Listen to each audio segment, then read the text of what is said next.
Hey y'all, welcome back to another video. I'm standing here in our new Propagation greenhouse and wanted to show you around a little bit the different systems we've developed in here.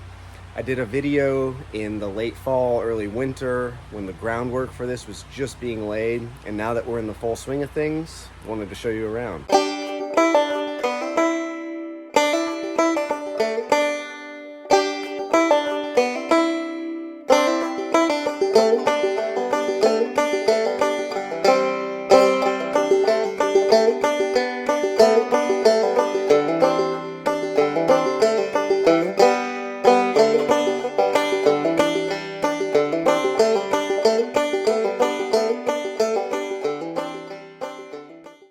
Please make sure to like the video, leave a comment, and subscribe to the channel if you haven't already. We have a big planting of spring greens, primarily brassicas, but also some chard and fennel that are coming in really beautifully. Our seeding date is in 2 weeks, our planting date to put them outside. Bit of onions, bok choy, lettuces as well.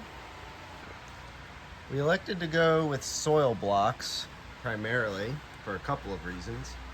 One being that a retired farmer in our valley had an extra set of soil blocking materials in these trays to facilitate us getting started on soil blocks. She also has been doing it for many years and is a good source of guidance.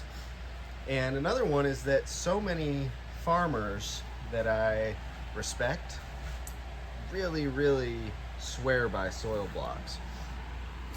Soil blocks have the unique ability relative to cell trays to air prune their roots. And so if you're familiar with pulling a nice looking seedling out of a cell and the roots are all grown in and bound up and there's not much soil left, that's because the trays only have so much room and the roots start growing in on themselves if they're in the cells too long. Whereas the soil blocks, the roots hit the edge of the block and they simply air prune off. So the plants can get very big and well established prior to planting without worrying about getting root bound. With some crops, we save a little bit of time and a bit of soil by using the cells, but we are strategic about this, only doing plants that are in the trays for a short amount of time. So lettuces, bok choys, these are all less than 30 days between seeding and transplanting. And so in some contexts it makes sense, but for the majority of our plantings, we are using soil blocks this year. Now, a little trick she taught us is using these 10 by 20 flats for the soil blocks. The dimensions of the blocks themselves leave a little gap with some of the block sizes. And so if you just have a little bit of a tomato stake cut to the length of the tray, you can stick it in there and fill that gap so that these edge blocks aren't drying out too much and so that they're not flopping over. And it creates a really nice, tidy little space for them. Now, it's been getting quite cold at night since we planted, and we just have these simple little bent conduit pipes that fit really nicely over our pallet tables, and this allows us to just pull the frost cloth up and over at night. We only do that if it's getting below 30 at night because it stays fairly insulated in here. But even getting down to 12 degrees a couple nights ago, these plants did just all right under a little bit of cover. You see this pretty often as a very cheap and effective way to set up propagation tables in a greenhouse like this. We have stacked cinder blocks and pallets, which we have access to the pallets for free. This whole rig to set up 2 rows of tables cost less than $200 to us, as opposed to buying nice fabricated metal tables from the greenhouse supplier would have cost upwards of $800. So well worth it and same effect. It's important to have the cinder blocks stacked to an ergonomic height for the majority of the workers that are going to be in the space, because it's very critical that you're not hunching over, you're not leaning down too far, that the tables aren't too high. So something important to consider. We've gone through the effort to automate a lot of the greenhouse and what makes sense to do so in here. So we have a thermostat controller hooked up to automatic roll-up sidewalls, and it's hard to see the screen through the camera, but the numbers indicate the temperature in here as well as the wind. So on the outside of that edge, we have a little wind gauge that shows us how windy it is. And so the automatic sides are set to only roll up in certain heat conditions above 70 degrees in our case right now, and certain wind conditions. I believe it's set to keep them down if it's above 8-mile-an-hour sustained winds, because if you can imagine the sides coming up but a quite windy day, that could have an adverse effect on the plants. Additionally, we have the irrigation set up on a timer. So we have a run of overhead misters over each table, and that is hooked up to this simple little Rainbird automatic waterer that has a ton of options for setting. Right now I have it on auto just to demonstrate so the water's flowing through, but you can set specific start times, multiple per day. You can have it set so that certain days, say it's quite cloudy, it doesn't water at all. And this just hooks into a solenoid that runs with simple poly wire up and over to the irrigation. Now this funny looking box here is a germination chamber we built, and it's just simple wooden frame with insulation boards on each side. And Liv and Lyric have this mural in progress for the front of it. And inside we've got these trays that can, these racks that can hold trays.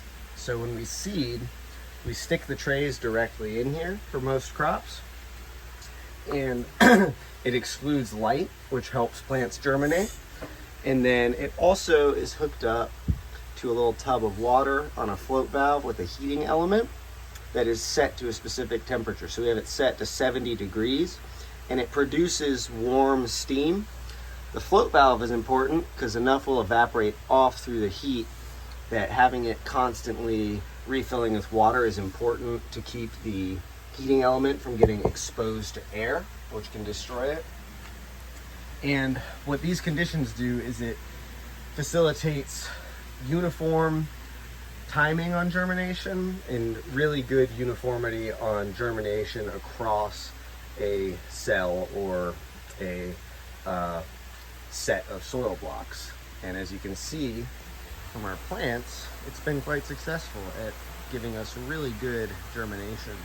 So this is a simple, very low cost setup to get a germination chamber that can hold quite a few plants. It can hold 4 to 5 racks, 4 to 5 trays per rack. So 1, 2, 3, 4, 5, 6, 7, at least around 30 racks, 30 trays can fit in here at a time, which is sufficient for our needs. All right, so we have this seating area as well with everything that we need.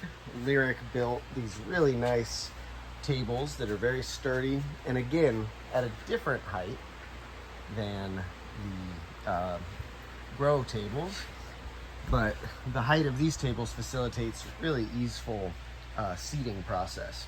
And so we have space underneath to store the different types of racks. Like I said, we use 72 cell trays, 1/28 in some examples for certain crops.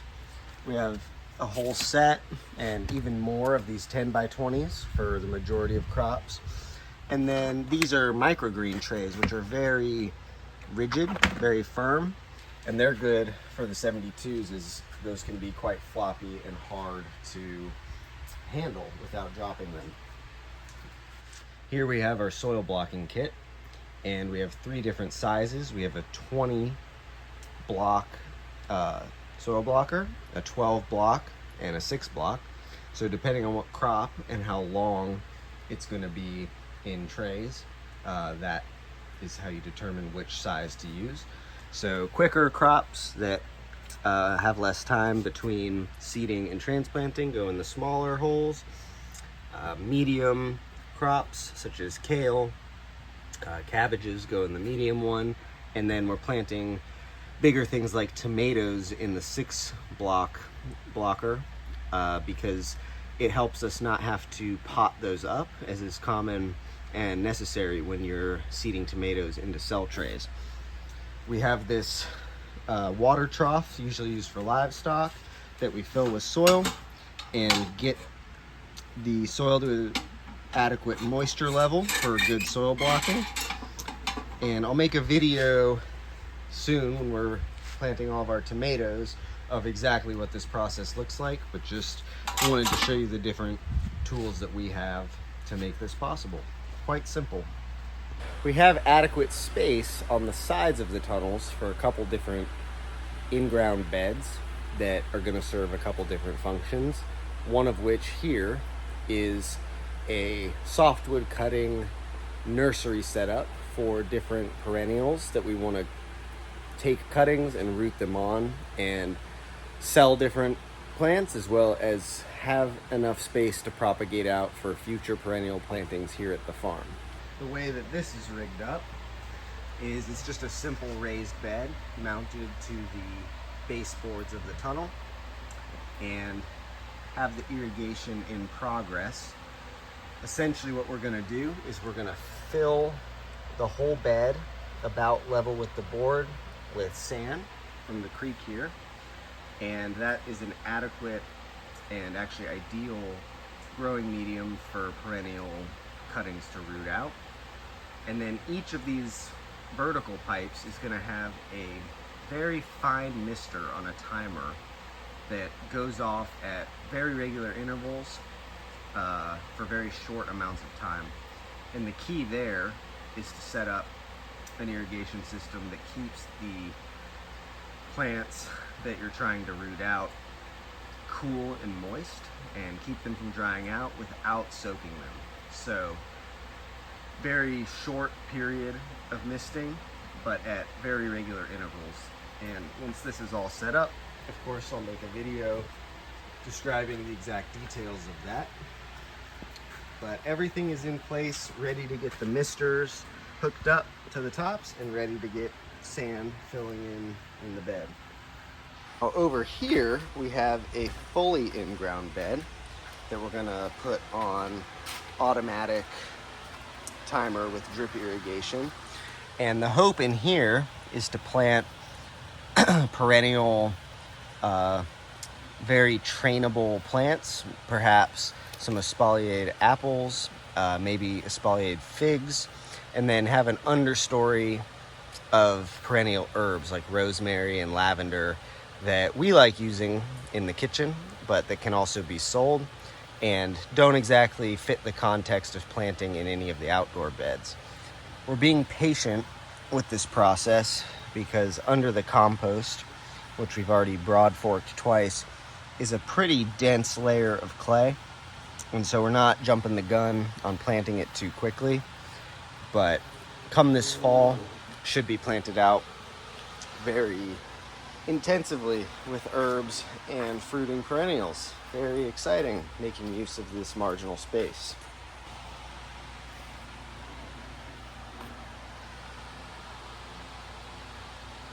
The total footprint of the tunnel is 20 by 48, and that is seeming to be the perfect size for our needs in this multiple use space.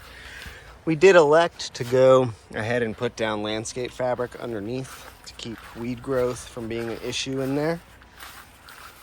And I'm just going to take you around the back here and show you a little bit more. There is the weather or the wind sensor that I was describing earlier. The way that the roll-up sides work is it's wired in to that thermostat controller, this motor here, and when it senses that it needs to go up, it simply rolls up the sides on this bar here, which goes up about 6 feet high and lowers when temperatures drop. It's got this string zigzagging down the side, which is common. It keeps the sides nice and taut from billowing out in the wind and keeps it nice and controlled when it's raising and lowering within that short gap between the string and the bows. So that's just a quick video about our new greenhouse space. I was so grateful that the crew, Zach, Liv, and Lyric, were working really diligently on this while I was traveling to Colorado and South Africa for the month of January, and to come back and see it in such a beautiful condition, ready to go with plants already planted. I think this is going to be a game changer for us this season, producing really high quality starts compared to the so-so starts we were buying in and depending on for the first couple years of the farm. So I'll keep you updated on the progress of this tunnel, different little adjustments we make through its life, the Perennial nursery operation and how that develops, and everything about it. So I hope you enjoyed this video. Thanks for watching, and we'll see you next time.